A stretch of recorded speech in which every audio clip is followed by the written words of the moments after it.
She didn't look at me when she said it. I want a divorce. Just that. Flat. Like she was ordering a coffee. Then she added, I refuse to be tied to a lazy, worthless man for the rest of my life. I stared at her.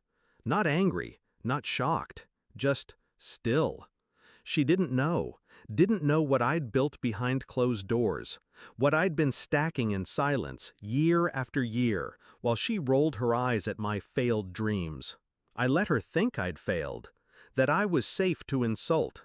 She had no idea that I'd crossed $750,000 this quarter alone. No idea that the code I was writing in that pathetic little office was running 6 Fortune 500 companies' back-end infrastructure. No idea I'd become someone she could never touch, until she married my best friend and choked on her own arrogance. It started years ago, little digs. You'll never be more than a freelancer. You're not like Jason, he's ambitious. Jason, my best friend.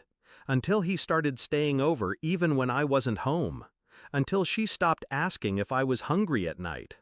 I played the part, quiet, predictable, weak. Let her script my role in her self-righteous little drama. But I watched. I recorded. Every missed call when I was working late. Every whisper behind the door that clicked shut when I entered the room.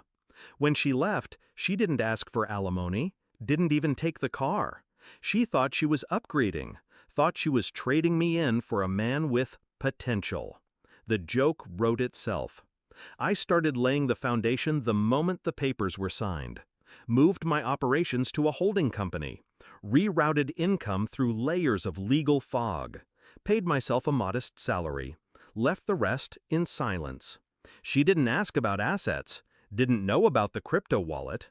Didn't notice the Delaware LLC under my dead uncle's name. Jason moved into my old house. She called it a fresh start. I called it a graveyard. 6 months later, I made the Forbes Tech Innovators list. Small column, no photo, just a name.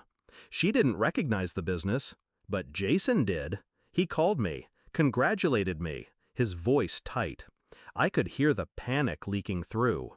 He'd married into poverty, and I'd buried the truth just deep enough to watch them both dig. She showed up at my office. Tight dress, new ring, old tricks. I didn't know you were doing this well, she smiled. I leaned back in my chair, offered nothing. Jason hovered behind her, smaller somehow, less golden than he used to be. I slid a folder across the desk. Inside, everything. My company valuation, contract summaries, investment stakes. Then, a printout of her divorce settlement, the section where she waived claims. She flipped through it. I watched the color drain. You didn't ask, I said. Jason didn't speak. His hands curled into fists. Not for me, for her. It was already happening. The blame, the regret, the beginning of their unraveling. I stood, adjusted my jacket. Thanks for setting me free, I said. I invited them to a gala. Didn't say it was mine. They arrived dressed to be noticed. She smiled when she saw me. Jason looked uncertain. Until the host took the mic and thanked Mr. Walker for single-handedly funding the event.